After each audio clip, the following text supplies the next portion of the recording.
എറണാകുളത്ത് നിന്നും ഒരു സങ്കടപ്പെടുത്തുന്ന ഒരു വാർത്തയാണ്. അതായത് അമ്മയുടെ ആൺ സുഹൃത്ത് എന്നാണ് പറയുന്നത്. ആൺ സുഹൃത്തല്ല, അമ്മയുടെ ജാരൻ എന്ന് പറയണം, അതാണ് വേണ്ടത്. അതായത് അമ്മയുടെ കാമുകൻ അമ്മയെയും അതുപോലെ പിന്നെ ഇതാക്കി ലെവലാക്കി. അതുപോലെ തന്നെ എന്ന് പറഞ്ഞാൽ 10ഉം 12ഉം വയസ്സുള്ള 2 കുഞ്ഞുങ്ങളെ ദീർഘനാളായിട്ട് എന്ന് പറഞ്ഞാൽ ഉപയോഗിച്ചുകൊണ്ടിരിക്കുന്നു എന്നാണ് പറയുന്നത്. അതായത് ഈ കുഞ്ഞുങ്ങള് സ്കൂളിൽ പോയിട്ട് ഒരു കത്തെഴുതുകയാണ് ചെയ്തത്. എന്താണെന്ന് വെച്ച് കഴിഞ്ഞാൽ ഇവന് പിന്നെ അമ്മയും മക്കളും മാത്രം പോരാ, നിങ്ങളുടെ കൂട്ടുകാരികൾ ആരെങ്കിലും ഉണ്ടെങ്കിൽ നിങ്ങൾ കൂട്ടി വീട്ടിലേക്ക് വരൂ എന്നാണ് പറയുന്നത്. ഇത് കേരളം തന്നെയാണോ? അതാണ് ഞാൻ ആലോചിക്കുന്നത്. അല്ല, എനിക്ക് ഇങ്ങനെയുള്ള വാർത്തകൾ കേൾക്കുമ്പോൾ നമ്മുടെ നാട് തന്നെയാണോ അതോ വല്ല നമ്മൾ വേറെ ഏതെങ്കിലും സംസ്ഥാനത്താണോ ജീവിക്കുന്നത് എന്ന് പോലും എനിക്ക് തോന്നിപ്പോകുന്നു. അതായത് നമ്മൾ ചില ഈ അന്യഭാഷാ സിനിമകളിൽ കാണുന്നുണ്ട്, ഇതുപോലെ ഒരുത്തം വന്ന് വീട്ടിൽ താമസിക്കുന്ന അവൻ അമ്മയെയും അതുപോലെ മക്കളെയും എല്ലാം ഉപയോഗിക്കുന്നു. അതിനുശേഷം തന്നെ ആ നാട്ടിലെ റൗഡിയാകുന്നു. പിന്നീട് എന്ന് പറഞ്ഞു കഴിഞ്ഞാൽ ആ നാട്ടിലുള്ള കാണാൻ കൊള്ളാവുന്നവരുടെ എല്ലാം പോന്ന് ഇങ്ങനെയുള്ള ആളുകളൊക്കെ നമ്മൾ സിനിമയിൽ കണ്ടിട്ടുണ്ട്. ഇത് കൃത്യമായി പറഞ്ഞാൽ നമ്മുടെ എറണാകുളത്ത് കുറുപ്പംപടി എന്ന് പറയുന്ന സ്ഥലത്ത് അമ്മയുടെ കാമുകനാണ് ചെയ്തിരിക്കുന്നത്, അമ്മയുടെ ജാരൻ. ആദ്യം തന്നെ എനിക്ക് അപരാധി മോളോട് പറയാനുള്ളത്, നിനക്ക് വേണമെങ്കിൽ നിന്റെ കഴപ്പ് തീർക്കാൻ എന്ത് വേണമെങ്കിലും ചെയ്യാം, പക്ഷെ ഇമാതിരി തോന്നിയവാസം ചെയ്യരുത്. ഇതിനെയൊക്കെ എന്താ വേണ്ടതെന്നറിയാം. അതായത് ഇതിന് ജാമ്യം പോലും കിട്ടാത്ത തരത്തിൽ ഇതിനെയൊക്കെ എവിടെയും കൊണ്ടുപോയിട്ട് പൂട്ടിയിടണം. അത്രമാത്രം ഇതാണ് ചെയ്തിരിക്കുന്നത്. അതായത് ഇതെല്ലാം അറിഞ്ഞുകൊണ്ടുള്ള പരിപാടിയാണ്. കുറേ നാൾ മുമ്പ് നമുക്ക് എല്ലാവർക്കും അറിയാം, വാളയാറ് കേസൊക്കെ നമുക്ക് അറിയുന്ന കാര്യമാണ്. ആ കുട്ടികളുടെ ദുരന്തവും കാര്യങ്ങളും ഒക്കെ നമ്മളുടെ മനസ്സിലുള്ളതാണ്. അവിടെ നിന്ന് അതേപോലെയുള്ള ഒരു കേസ് തന്നെയാണ് ഇപ്പോഴും നടക്കുന്നത്. എന്താണെന്ന് വെച്ചാൽ ആൺ സുഹൃത്ത് എന്ന് പറഞ്ഞിട്ട് ഇപ്പോൾ ഒരു വർഗം ഉണ്ടല്ലോ, ഇപ്പം ആർക്കും ചോദ്യം ചെയ്യാൻ കഴിയില്ല. ചോദ്യം ചെയ്ത് കഴിഞ്ഞാൽ പിന്നെ 80-ലെ വസന്തമായി, അതുപോലെ തന്നെ പിന്നെ 96 ബസ് കിട്ടാത്തവരായി, ഇങ്ങനെയൊക്കെ പറഞ്ഞ് കുറവാക്കുന്നതുകൊണ്ട് ഈ അയൽവാസികളിൽ ഇതിങ്ങനെ കണ്ടുകൊണ്ടിരിക്കുകയെന്നല്ലാതെ വേറെ ഒന്നും ചെയ്യാൻ കഴിയില്ലല്ലോ. അപ്പോൾ ഈ വീട്ടിലേക്ക് ഇങ്ങനെ എല്ലാ രാത്രികളിലും മിക്ക രാത്രികളിലും എന്ന് പറഞ്ഞാൽ ഇവനൊരു പൊതിയുമായിട്ട് വരും. അങ്ങനെയെന്ന് പറഞ്ഞു കഴിഞ്ഞാൽ പിന്നീട് എന്ന് പറഞ്ഞാൽ ഈ അമ്മയെ ഉപയോഗിക്കും. അതുപോലെ തന്നെ എന്ന് പറഞ്ഞാൽ അമ്മയുടെ അറിവോടുകൂടി തന്നെ ആയിരിക്കാം ഈ മക്കളെയും ഇവൻ യൂസ് ചെയ്തിട്ടുണ്ട് എന്നാണ് പറയുന്നത്. ഏതായാലും അതിന് ശേഷം തന്നെ ഈ ഒരു കത്ത് അധ്യാപികയുടെ കയ്യിൽ കിട്ടുകയാണ്. അങ്ങനെ അധ്യാപിക പോലീസിൽ റിപ്പോർട്ട് ചെയ്തിട്ട് അവനെ പിടികൂടിയിട്ടുണ്ട് എന്നാണ് അറിയാൻ കഴിഞ്ഞത്. അതേതായാലും ഒരു വലിയ ഭാഗ്യം തന്നെ. അവൻ മുങ്ങിയിട്ടില്ലല്ലോ. മുങ്ങിയിട്ടുണ്ടെങ്കിൽ ഇങ്ങനെയുള്ള ടീമിനാന്ന് പറഞ്ഞു കഴിഞ്ഞാൽ ഒരിക്കലും പിടികൂടാൻ പറ്റൂല. അങ്ങനെയാണ്. അപ്പോൾ എനിക്ക് പറയാനുള്ളത്, നമ്മുടെ നാടിൻ്റെ പോക്ക് എങ്ങോട്ടാണ്? നമുക്കെല്ലാം ഉണ്ട്, നമ്മൾ സാക്ഷരതയുണ്ട്, അല്ലെങ്കിൽ വിദ്യാഭ്യാസമുണ്ട്, ഉള്ള സകല കുണ്ടാമണ്ടികൾ മുഴുവൻ നമ്മുടെ നാട്ടിലുണ്ട്. പക്ഷേ എങ്കിൽ ഇതിന് മാത്രം നമ്മുടെ നാട്ടിലൊരു പരിഹാരമില്ല. അതുകൊണ്ടാണ് ഞാൻ പറയുന്നത്, ഇങ്ങനത്തെ ഉള്ളവനെയൊക്കെ എന്ന് പറഞ്ഞു കഴിഞ്ഞാൽ എന്തെങ്കിലും ചെയ്തിട്ട് തളർത്തിയിടുകയാണ് വേണ്ടത്. അതായത് ഇവനൊക്കെ കുറേ നാൾ കഴിഞ്ഞാൽ ഇനിയും ഇതുപോലെ തന്നെ പുറത്തിറങ്ങിയിട്ട് ഇതുപോലെയുള്ള ചെറ്റത്തരങ്ങൾ ചെയ്യുമെന്നുള്ളതാണ്. അന്ന് നമ്മളെന്താ പറയാന്നറിയാം, അന്ന് ഈ പത്രമാധ്യമങ്ങൾ ഇതുപോലെയുള്ള മുൻപും ഒരു കേസുകളിൽ ഇവനെ പിടിച്ച് അറസ്റ്റ് ചെയ്തിട്ടുണ്ട് എന്നൊക്കെ പറയും. ഇപ്പോൾ തന്നെ എന്ന് പറഞ്ഞു കഴിഞ്ഞാൽ ഇവനെ പറ്റിയിട്ട് അന്വേഷിച്ച് കഴിഞ്ഞാൽ ഒരു 2ഓ 3ഓ കേസ് വേറെ ഉണ്ടാവും ഇവൻ്റെ പേരിൽ. അതാണ് ഇവിടെ നടക്കുന്നത്. ഇവിടെ എന്ന് പറഞ്ഞാൽ ജനങ്ങൾക്ക് ഒരു ഭയവും ഇല്ല. അതാണ് ഇപ്പോഴും പഴയതുപോലെ സൗഹൃദമില്ല. പഴയതാണെങ്കിൽ എന്ന് പറഞ്ഞു കഴിഞ്ഞാൽ നമുക്കറിയാം നമ്മുടെ വീടിൻ്റെ അയൽവക്കത്ത് ആരാ താമസിക്കുന്നത്, അല്ലെ അവർക്ക് എന്താണ് ആവശ്യം എന്താണ് എന്നൊക്കെ നമുക്കറിയാൻ പറ്റും. ഇപ്പം അങ്ങനെയല്ലല്ലോ. ഇപ്പം ആരും എന്ന് പറഞ്ഞാൽ അയൽവക്കക്കാർ വേണ്ട, അല്ലെങ്കിൽ മറ്റുള്ളവർ വേണ്ട, അതുപോലെ തന്നെ മറ്റുള്ളവർക്കാണെങ്കിൽ അയൽവക്കക്കാർ വേണ്ട, ഞങ്ങളെ ഇഷ്ടം, ഞങ്ങളെ സ്വാതന്ത്ര്യം എന്നൊക്കെ പറഞ്ഞിട്ട് ഇപ്പോൾ കുറേ ടീമുകൾ ഇറങ്ങിയിട്ടുണ്ടല്ലോ. അതായത് എന്ത് പറഞ്ഞു കഴിഞ്ഞാലും ഇത് ഞങ്ങളുടെ അവകാശമാണ്, അല്ലെങ്കിൽ ഞങ്ങളുടെ ഈ സ്വാതന്ത്ര്യമാണ്, ഞങ്ങൾക്ക് രാത്രി നടക്കണം, ഞങ്ങൾക്ക് പകല് നടക്കണം, 2 മണിക്ക് പോകണം, 3 മണിക്ക് പോകണം. ആദ്യം തന്നെ ഞാൻ നിങ്ങളോട് ഒരു കാര്യം പറയുന്നേക്കാം, ഈ പറയുന്നവന്മാർക്ക് അവിടെ കിടന്ന് പറയേ വേണ്ടു.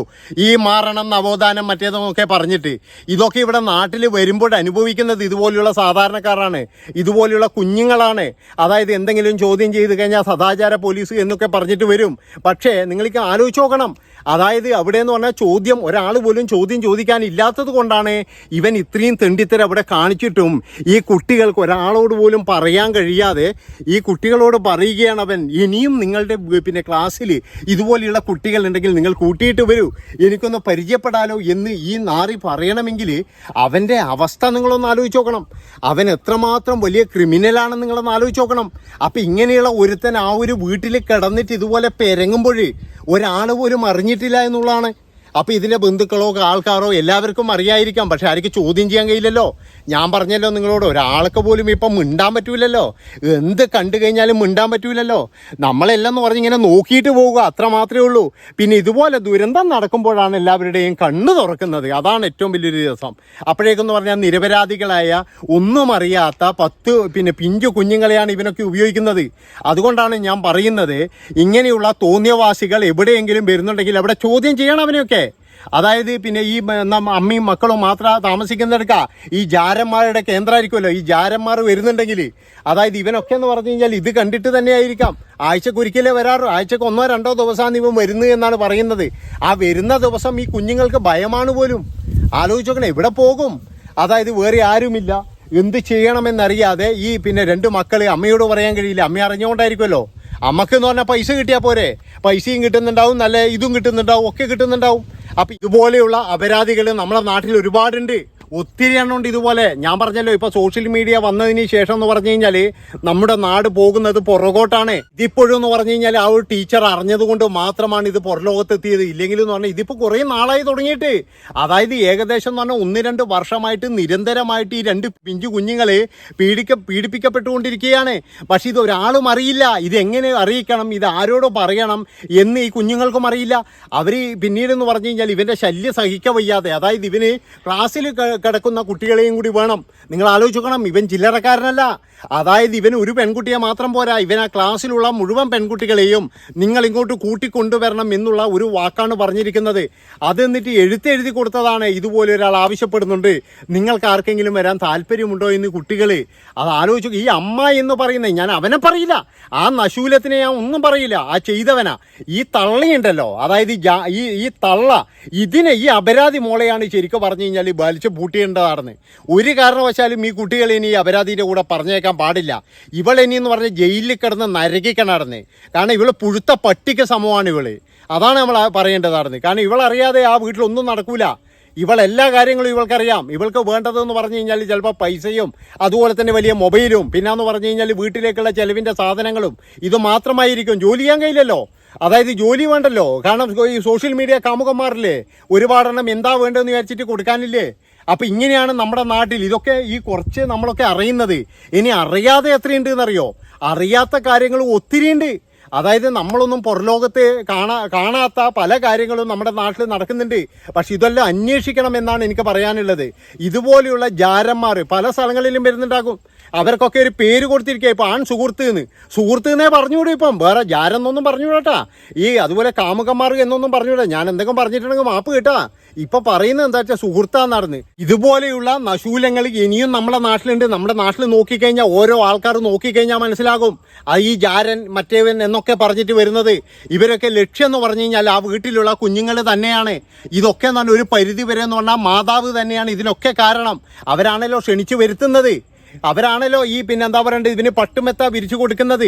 അപ്പോൾ ഇത് തന്നെയാണെന്ന് വാളയാറിൽ സംഭവിച്ചിരിക്കുന്നത്. ഇപ്പം നമ്മളെല്ലാവരും ഞെട്ടുന്ന ഒരു കാഴ്ച തന്നെയാണ്. കാരണം ഈ വാളയാറിലുള്ള ഈ അമ്മയും പ്രതിയാണ്, അതുപോലെ കാമുകനും പ്രതിയാണ് എന്നൊക്കെ CBI ആണ് കണ്ടുപിടിച്ചത്. അല്ലാതെ ഇവിടെയുള്ള നമ്മളെ ലോക്കൽ പോലീസൊന്നുമല്ല. CBI എന്ന് പറഞ്ഞു കഴിഞ്ഞാൽ ഈ വാളയാറിലുള്ളതോ അല്ലെങ്കിൽ മറ്റുള്ളവർക്കൊന്നും ഈ കൊടചൂടുന്ന ആൾക്കാരൊന്നുമല്ല. അവരൊക്കെ എന്ന് പറഞ്ഞു കഴിഞ്ഞാൽ നല്ല രീതിയിൽ അന്വേഷിച്ചിട്ട് മാത്രമാണ് ഈ ഒരു കേസ് കണ്ടുപിടിക്കുന്നത്. അപ്പം അങ്ങനെയുള്ള ഓഫീസർമാരാണ് പറയുന്നത് ഈ അമ്മയ്ക്കും ഇതിൽ കൃത്യമായ പങ്കുണ്ടെന്ന്. അപ്പം ഇതുപോലെ നമ്മുടെ നാട്ടിൽ നടക്കുന്ന ഇങ്ങനെയുള്ള സ്ത്രീകളെ പിടിച്ചിട്ട് എന്ന് പറഞ്ഞു കഴിഞ്ഞാൽ തുറുങ്കിലടക്കണം. ഇവന്മാരെ പിന്നെ മറ്റേവന്മാരെ തീരെ വിടാൻ പാടില്ല എന്നാണ് എനിക്ക് പറയാനുള്ളത്. ഈ വാർത്ത കേട്ടപ്പോഴും ശരിക്ക് നമുക്കൊക്കെ എന്ന് പറഞ്ഞാൽ ഒരു ഞെട്ടല്. അതായത് വാളയാറിലെ കേസാണ് എല്ലാവർക്കും പെട്ടെന്ന് ഓർമ്മ വന്നത് എന്നുള്ളതാണ്. അപ്പോൾ ഈ കുറുപ്പംപൊടിയിൽ നടന്ന ഈ ഒരു സംഭവത്തിൽ അവനിനി ജീവിതത്തിൽ അവനിനി പുറത്തുവിടരുത്, അവനെയും ആ അപരാധി മോളെയും. അപ്പോൾ ഇത്രയും പറഞ്ഞുകൊണ്ട് നിങ്ങളുടെ അഭിപ്രായങ്ങളും നിർദ്ദേശങ്ങളും നിങ്ങൾ തീർച്ചയായിട്ടും തന്നെ കമന്റ് രൂപത്തിൽ എഴുതണം. ഇഷ്ടപ്പെട്ട് കഴിഞ്ഞാൽ നിങ്ങൾ എല്ലാവരും ചാനൽ സബ്സ്ക്രൈബ് ചെയ്ത് കൂടെ കൂടിക്കോ. ഇതിലും വലുതാണ് ഇനി വരാനുള്ളത്. നന്ദി, നമസ്കാരം.